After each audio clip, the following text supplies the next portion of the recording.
आज हम जिस विषय पर बात करेंगे वो है क्रोध। क्रोध वो भावना है जो हमारे सारे जीवन को घेर कर रहता है। क्रोध को ना उम्र की मर्यादा है, ना ही ज्ञान की। कब, कहां और किस कारण से क्रोध पैदा हो जाए वो कोई नहीं जानता। और जब क्रोध जन्म लेता है तो तुरंत ही विचार करने की शक्ति खो जाती है। बुद्धि पर अंधकार छा जाता है।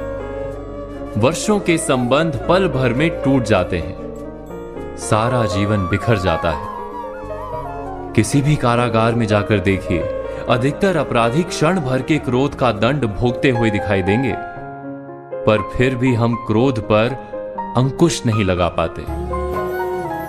बार बार हम क्रोध ना करने का प्रण तो लेते हैं, पर बार बार हमसे क्रोध हो जाता है। ये क्रोध वास्तव में क्या है, क्यों जन्मता है और क्यों अंकुश में नहीं रहता? उदाहरण के लिए आप एक बालक को देखिए।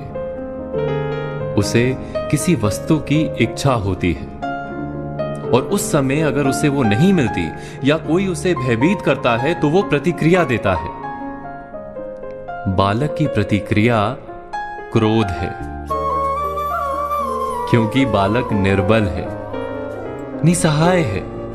बालक अपनों से बड़ों को अपने वजूद का एहसास, अपने अस्तित्व की प्रतीति करवाने का प्रयास करता है क्रोध के माध्यम से।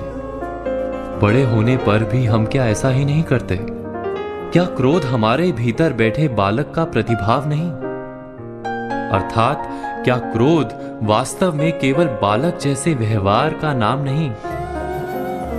जब अहंकार को घाव होता है, जब भय लगता है, जब कोई वस्तु हमें प्राप्त नहीं होती, तब हमें क्रोध आता है, ठीक किसी बालक की भांति। हम जानते हैं कि आईने के सामने खड़े होकर मुंह बनाने का खेल बालकों को शोभा देता है, बड़ों को शोभा नहीं देता।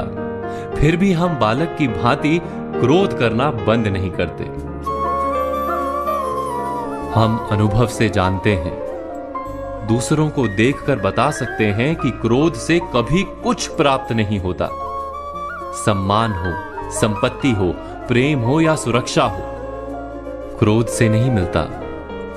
मिलता है तो प्रयासों से, कार्य करने से, बुद्धिपूर्वक विचार करने से। मनुष्य मात्र अपनी आदतों के अनुसार ही जीता रहता है।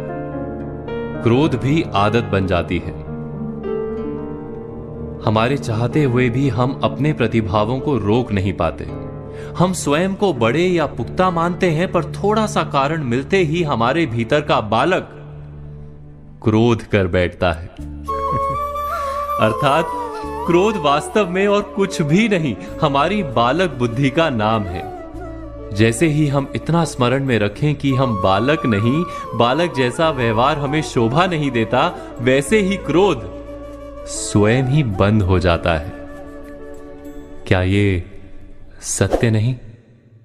इस पर विचार मनन अवश्य कीजिएगा।